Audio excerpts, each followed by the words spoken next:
mianatra eo a-tongotry Jesosy isan'andro.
Falomerabantsika tsirairay avy indray raha ity lahady fa 9 ny volana Jolay ity.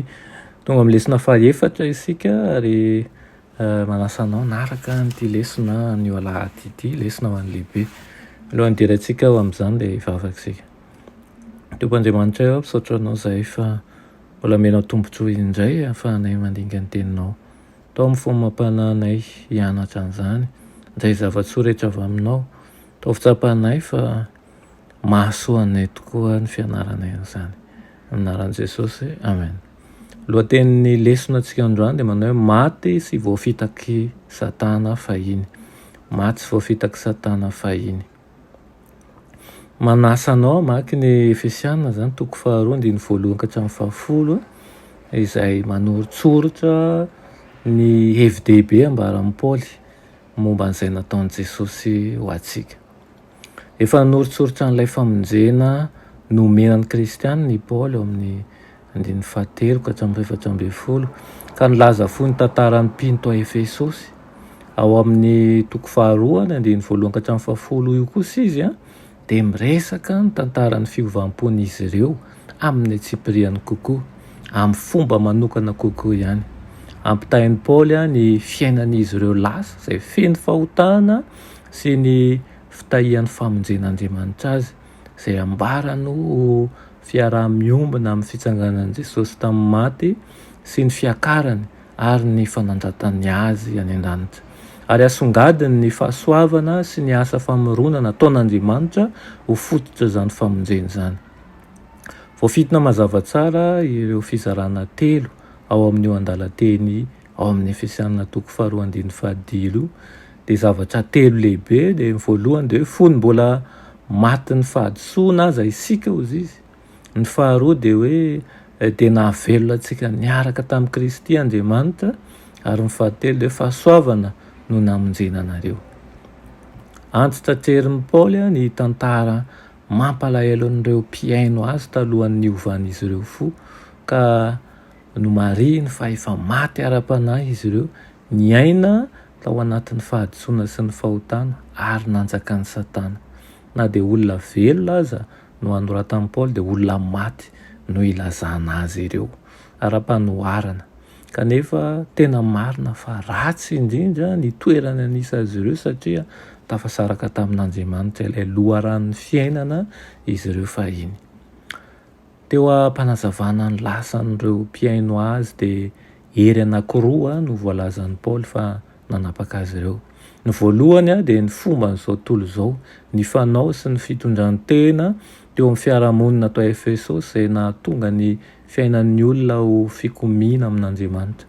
Satana no hery faharoa nanapaka azy ireo. Voalohany izy no mpanapaka ny fanjakana eny amin'ny rivotra, satria eny amin'ny rivotra ny fitoeran'ireo hery ivelany ho an'ny olombelona. Anisan'izany ny herin'ny ratsy.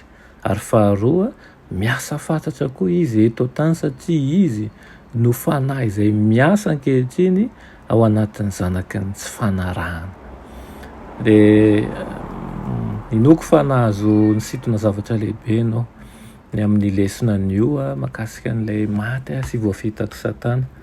Engany mba tsy efa velona isika ka niverina ao anatin'ny fahafatesana indray, izany hoe verina tao anatin'ny aizina ka tsy matsapa ny antom-pisiana avokoa.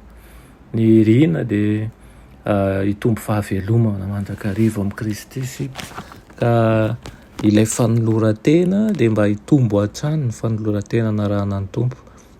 Atsiaro mandrakariva ihany koa fa Satana dia tsy mipetra-potsiny fa mikendry izay hampalatsaka antsika mandrakariva ao anatin'ny tontolon'ny aizina. Mandehana ary tiavim-bao zanaky ny mazava. Rainay masina tsara indrindra, misaotra anao zay ny amin'izany teninao izany amin'ity anio ity. Misaotra anao ihany koa izay mampilaza anay ireo parahadiranao tany aloha izay niaina tao anatin'ny aizina tahaka anay izao koa. Mangataka aminao izay mba taritinao amin'ny mazava mandrakariva. Tairo izahay, tairo isan'andro tsy hovariana, tsy atory, fa atsiaro kokoa fa ao anatin'ny adiny misy anay, ka ny ratsy dia te handringana anay, te hampatory anay ao anatin'ny aizina. Ianao kosa miteza mo anay mba ho amin'ny fahazavana. Amin'ny anaran'i Jesosy, amen.